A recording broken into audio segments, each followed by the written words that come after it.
Hello and welcome to today's training. You're here with the Freedom Coaches and I'm Kylie Hurrell. Today's training is on mental health in the workplace. This is an introduction as to why talking about mental health in the workplace is so important and some guidance on how to start to broach those conversations. So it's really this simple. If you've got a brain, you have mental health. Some of us even have mental health issues. And what does that look like? What is the face of mental health? Well, I'm someone who has suffered from their ill mental health. And we need to start talking about mental health at work so much more. So let me ask you this. Are you comfortable talking about mental health in your workplace? Would you go into your organization and talk about your current mental health state or approach?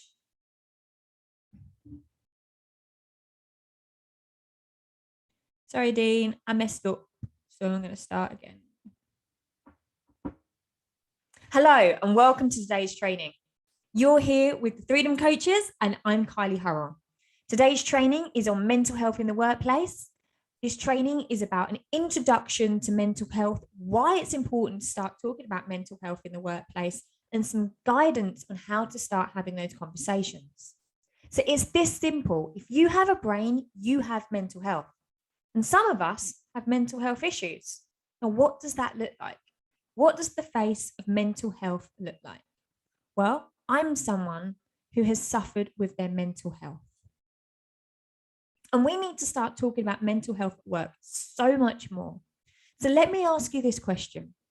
Are you comfortable talking about mental health in the workplace? Would you go into your organization and talk about your current mental health or approach someone else about theirs? When we acknowledge our mental health, we get to know ourselves better.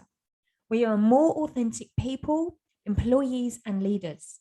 And research has found that feeling authentic and open at work leads to better performance, engagement, employee retention, and overall well-being. Now, that's an article from the Harvard Business Review. I thoroughly recommend you go read that.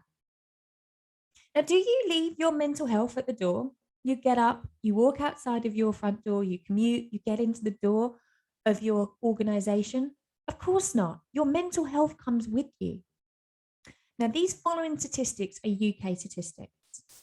40% of employees in any workplace will experience mental illness each year. Yet we're loath to talk about mental health at work. Does the current situation below sound familiar? If you feel emotional at work, our impulse is to conceal it. Have you ever done this? Have you ever hidden in the bathroom so someone else can't see you upset? Or booked a meeting so that you could get some time to yourself during the day? And you've hesitated to ask for what you really need. Flexi time or a day working from home. Now, poor mental health costs UK employers between 33 billion and 42 billion per year. That statistic came from the Thriving at Work government report, which was published in 2017. Now, employees have seen a rise in the number of staff with mental health problems, and over a fifth now report that mental ill health is the primary cause of long-term absence. There is also a significant increase in the number of reported common mental health conditions among employees in the past 12 months. Again, I thoroughly recommend having a look at that report. Now, what's the annual business cost of mental ill health? Now, this chart breaks it down into three sections. We've got absenteeism, which is costing roughly around 8 billion, staff turnover, which is costing about 8 billion, and presenteeism, which is costing between 17 to 28 billion. Now, if I break these down, I'm going to give you an insight to what I'm talking about in each of these three categories. Absenteeism. This is being off work due to stress, burnout, mental ill health. Staff turnover. So this is staff leaving due to maybe damaged relationship with seniors or stress that's been put down to failure or stress they just cannot put up with anymore. Presenteeism. Now, this is being at work but underperforming. Now, this is due to mental ill health. So your body is at your work, it's at your desk, it's present, but your mind cannot focus. Now, did these sound familiar or something that you can relate to? Staring at your screen, can't take information in, can't finish a report because your concentration just isn't there. Anxious about what X might think of you. Now, these are all really clear reasons to invest and look after employees' mental health. Now, how do we start to spot the signs if one of our colleagues or employees looks like they might be suffering from mental ill health? Well, let's start with appearance. Is there evidence of being sleep deprived? That there could be sleep disturbance going on for this person? They not look quite their normal self, as in, are they always very polished? And that seems to have slipped. How about performance? This is impairment of cognitive performance. So things such as time pressure, overload, uncertainty. Growth. So this is a loss of sense of purpose, direction, and hope for a brighter future. And this will be evident in the person's conversational comments. Has it affected their control? So there's been outbursts, maybe with sadness, withdrawal, irritability, even anger. Relationships. Can you see that their relationships are deteriorating? And maybe they've even started to socially isolate themselves. Now, I understand that if this is out of your comfort zone, and this isn't something that you've had to approach before in the workplace, that it might seem even awkward. How do we start to have conversations? What are the sort of things that I should be asking? So I put together some questions here that you can ask your colleagues, you can ask your employees if you've noticed one of the following. So if you've noticed that their appearance isn't quite what it used to be, or that they definitely look sleep deprived, we've all heard someone say, for example, the stress shows on your face. Try asking one of these questions. How are you keeping your energy up? How are you sleeping? What do you do to stay active? If you've noticed something regarding their performance, think about asking one of these questions. How are you coping with your workload right now? What about work feels hard? What can I take off your plate? If you're worried about their growth, again, here are some questions. What gives you purpose and meaning at the moment, at work and out of work? And what are you learning these days? If you can see that there's an effect on their control, ask them, what are your coping strategies? What's the hardest for you to deal with now? What makes you happy right now? And if you've seen a slip or a deterioration in their relationships, ask them, who's on your to-go-to list at work, at home? If things are bothering you, who do you go to speak to? Who are you helping and who helps you? When we start to embrace these conversations in the workplace about mental health, there's some action steps that we want to take into consideration. Now, first and foremost, when you're having a conversation about someone's mental health, you need to be present. If someone talks about mental health, give them your full attention. We also want to talk about mental health as if it was physical health. We want to be aware of mental health resources in our organization and be the bridge to them. You want to address illegitimate tasks and be mindful of your language. So if we're having a conversation with someone about their mental health, we really want to be in that moment. We want to be giving them our full attention. We want to be present for them. We want to be active listening. We want to be soaking in their words. So you need to be locked in and nothing can distract you. So I want you to either turn off your mobile phone or put it so that it's not in your line of sight. I want you to put the papers away so you aren't rustling with them or reading them. You cannot concentrate if you're looking at words or if you're looking at your phone. And you cannot empathize in the same way, and their words will not sink in. And I would even start the conversation by saying, you have my full attention. Now, if for some reason you cannot turn that phone off, say there's an important business call that you're expecting, or even there's something going on for you right now and you're expecting a personal call, let that person know. So say, look, you do have my full attention. My phone is out of my line of sight. I'm putting it over here, but I do need to keep it on because I may receive a call during this time. If that happens, I will have to pick it up. But unless that phone rings, you've got my full undivided attention. So can I ask you, what have you done to give someone your full attention this week when it comes to workplace? Have you had a meeting with someone? Have you given them one-to-one time? Have you offered to go for a walk with a colleague? Now, your intention is important because it builds trust. Now, this is great between colleagues because you're building that trust, but also more importantly, if you are in leadership or management, this builds trust between you and your team. Not having your full attention means and sends a message that something or someone is more important than their mental health. Now, the next step, we want to embrace mental health as if we are talking about physical health. Now, when it comes to physical health, we know it, we can see it, it's tangible.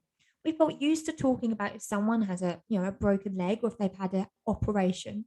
We're okay with talking about that.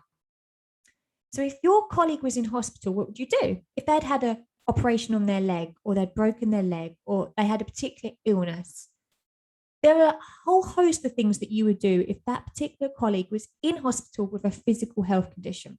You would send flowers, you would text, you'd send a card maybe even a food parcel, books or magazines or other types of gifts. And how would you help your colleague back to work? You would check in on them, you'd support their workload, you'd check what hours they were doing, whether they needed flexible working, you'd check on their energy levels. And if that colleague had said to you that due to their physical health problem, they were worried about how they were going to come back to work and what that would mean, you'd be open to listening and supporting them. And you'd ask what you could do and what they would need. But for reasons that have gone on, that is not the same when it comes to mental health. There's still a stigma, there's still an awkwardness. So if your colleague had been in hospital, or your employee had been in hospital because of ill mental health, how would you ease them back to work? Would you communicate with them while they're in hospital? What would you say if they were worried about their mental health at work and on their return to work? Now, you might be worried or feel awkward about having a conversation about their mental health because you feel maybe awkward about privacy. Or what if they don't want to discuss it? Or maybe you're just feeling awkward about that conversation in general. So what can you do? Well, you can listen. You can be flexible. You can be patient. And you can share your own stories. And the important thing to remember here is conversations about fear of stigma will reduce that person's suffering. If you are currently suffering from ill mental health and are not talking about it in the workplace, whether that's with your colleagues, your seniors, that is because there are misunderstandings about mental health. Now, does any of this sound familiar? Have you not broached those conversations because you fear that you're going to be deemed not capable anymore, maybe even dangerous, that you're not productive? Well, remember this.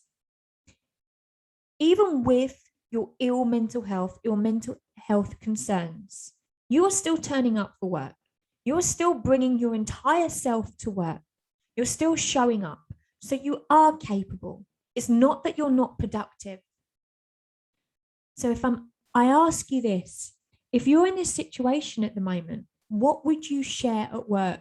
What would you be comfortable approaching your management, for example, about? Now, whether you're a colleague or whether you're a leader or a senior and you're talking to an employee, you need to be aware of your organization's resources, as well as external resources. You can be a bridge to your company's resources, your organization's resources regarding mental health. It's not your job to provide therapy sessions to someone. Whatever your organization is, there will be internal and obviously external resources. If you feel comfortable, obviously you can offer an ear to someone and provide that comfort and support. But be aware of what your organization has going on. Do they have an employee assistance program? What about mental health professionals? Your current employee insurance policies? Now, if you're worried about having to ask someone what they need and will that put too much pressure on them, or is that going to be an intense conversation? You can do your research, find out what your organization's resources are, and simply give them the choice. Put forward to them what they are and leave it with them. Now, this is just a table of some other resources that people may want to think about. So find out what your employee assistant program is. Maybe they need an organizer. So something along the lines of having that sort of assistance in the workplace would relieve much stress, anxiety for them. See what mental health professionals do you have in the workplace? So would your insurance policies cover? Maybe there's additional situations at home that are putting stress on them regarding childcare. So maybe there's some conversations to be had about that. See medical doctors, something like house cleaners to help with stresses at home. Obviously, I'm a big advocate of coaches and what coaching can do for you. But for some people, that might fall down to spiritual or religious leaders, groups, healers. There's a manner of support groups depending on what particular issue you're suffering from. You know, encourage conversations with friends and family, retreats, exercise instructors. Again, this is dependent on what your colleague or employee is suffering from. Acupuncture, meditation experts, financial planners, accountants. Again, there could be like financial woes that your employee colleague is suffering from. So put these ideas forward. Parental experts, time management experts, nutritionists. This is just, this list is not, does not cover everything. It's just an idea of additional resources that you might want to think about when talking to someone, especially if they're suffering from like overwhelm, burnout. So you're at work, you're feeling stressed, and then what helps you with your stress? Now, what I'm about to ask you to do, it's not a magic wand, but it's something that can simply try to give you some sort of immediate comfort and break the state you're in. If you're at work and you're currently in, or you have moments where you feel stressed or you feel burnt out or you're anxious, you can feel the panic rising, I want you to make a list of the following and put your answers down next to them.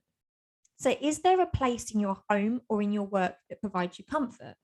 So for some, there might be maybe a quiet space where you can get away from your desk, you can get away from your screen, and it's just a bit quiet and you can take 5. Is there a song or a sound that, again, can bring you some calm? A taste? An object, maybe, something that you can hold? Is there a person that you know full well that talking to them is going to bring you out of your panic, start to break that state, or even maybe it's the tone of their voice? Is there an activity, something like yoga or meditation? Smells, some people get benefit out of essential oils, and obviously you can just keep that on your desk. It's a mantra and affirmation. Now, the point about these is this is not a fix, but this is just something you can go to in the moment to break your state, to break the state of panic, to break the state of stress, to break the state of anger, to break the state of sadness, to break the state of overwhelm. It's something that you can go to and it's going to give you some instant sort of calm and relief. And the joys about this list that we've just been through is that you don't need permission to ask for these, to use them. You don't have to pay for them. They're free and they're there whenever you want them. Now, if we were doing a coaching session around this matter, where I'd be leading my client at the time is we would be using an NLP technique called anchoring. And that is a physical movement. So for some people, it might be finding a pressure point like this between their fingers. But it's something that you can do that's maybe not, but that's not necessarily obvious. And you would use that anchoring technique, which we would go through to create a state of maybe calm, relaxation. And when they touch that point, put pressure to those points, an instant feeling of calm or relaxation, whatever it is that they require, confidence maybe in the moment, would come to them.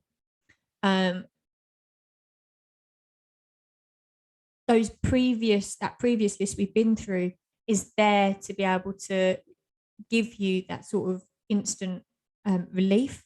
But obviously, if we were in a coaching session, we'd be going into this with more thorough techniques, especially using NLP, to be able to harness immediate calmness, relaxation in those times of stress and overwhelm. Now, surveys have shown that one of the biggest causes of stress that adds to our mental ill health, biggest causes of potentially burnout, adds to our mental ill health in the workplace, is illegitimate tasks. So these are tasks that you feel or your employees feel that they shouldn't have to do. They feel that, for example, they're unreasonable because it falls outside the range of their role. Or maybe they feel that they're unnecessary and that there has to be a better, more simple, effective way of what they've been asked to do. And whether it's you're feeling this or your employees feeling this, the feeling is that this could have been prevented. And I'm not sure what the purpose of this task is. Now, whether it's you're feeling like this or you've got an employee coming to you and you need to address this situation, the idea is to look at these situations and reduce the stress, but have a clear, effective conversation about them. What we want to get away from is this cause of stress, that I'm doing something which I shouldn't have to do. And I've already got, for example, a whole list of urgent deadlines, and I've got this mountain of paperwork already on my desk, and there's a mountain of tasks. And now you're asking me to do this thing that's unnecessary, unreasonable, because it's not in rah, rah, rah. So if you're having a conversation with your employee about about one of these tasks, the first thing you want to do is you want to acknowledge the situation. You want to say, I understand that this task might be meaningless to you, even that you see their point of view. But what you do next is you offer context about why this illegitimate task has crossed their desk. Why does this task need to be done? Why does this task need to be done by them? What is the benefits of this task? Be clear about why this task needs to be done, why it's going to cross their desk, but why it has to be done. But do this without getting defensive or exasperated. You want to be clear and precise in this conversation. You take the first step of understanding and showing that you understand where they're coming from and why this might be causing additional stress. But then you offer context. And the next thing that you can do is share what's on your desk and how you choose to see it. I'm sure as a manager or even just as another colleague, there are other tasks that have crossed your desks, other illegitimate tasks that have crossed your desk that you shouldn't have to do. And you've got a mountain of things and crazy deadlines. So share with them how you're working on that and how you choose to see it. But the biggest thing that you can do and the most effective thing you can do in this situation as a manager is offer frequent appreciation and positive feedback. This is the number one thing that employees say eases illegitimate tasks. A simple thank you. Thank you for carrying out that task. I know you had a lot on, but it's really helped. Can go a long, long way to reducing someone's stress and how they feel about those illegitimate tasks. So now I want to move on to language and how we're talking to people about their mental health. How are we introducing these conversations? As I said earlier, I understand that there's potentially an awkwardness or reluctance to do this. There's still stigma about mental health. So I've written down some examples here of how you can start a conversation with your colleague or your employees about their mental health. So I want to talk to you about something and it feels a little awkward, but I'm going to embrace it. And I'm going to embrace the awkwardness and go for it anyway. And in that sentence, you've already got it out on the table. You've got the elephant that's in the room right out there, that this is awkward, but you're going to get outside of your comfort zone. You're going to embrace that awkwardness and you're going to have this conversation anyway, because it's important. I want to talk to you about something and you're not in trouble. I promise. That's a opening line, especially if you're in leadership, you're in management, because saying to someone I want to talk to you about something that could cause some panic and some stress, anxiety anyway. So starting that conversation, if I want to talk to you something, you're not in trouble, I promise. For example, I've noticed that X, Y, and Z. One commitment I've made this year is to talk to everyone on the team about how they're feeling and coping. When would be a good time for us to talk? You've been on my mind a lot lately, and I'd like to share why. I'd like to talk to you about how you're feeling, because I care about you. I'm feeling concerned and I'd like to help. Would you be open to a conversation? You haven't seemed like yourself for a little while, and I'd like to check in for a few minutes. Is now a good time? I notice that I don't feel like I'm operating 100% all day, and I imagine I'm not alone. Can we chat about this? Now, if someone's talking to you about their mental health, there's a tendency to potentially respond with one of these type of responses, and they're what we class as toxic positivity. You may think it sounds like you're listening and that you're saying something supportive, but they are not empathetic at all and they shut the person down. So have you ever said anything like, everything happens for a reason? You'll bounce back. You always do. Think positive. Don't stress about this. You just need to try harder. There are so many people that have it worse than you. What doesn't kill us makes us stronger.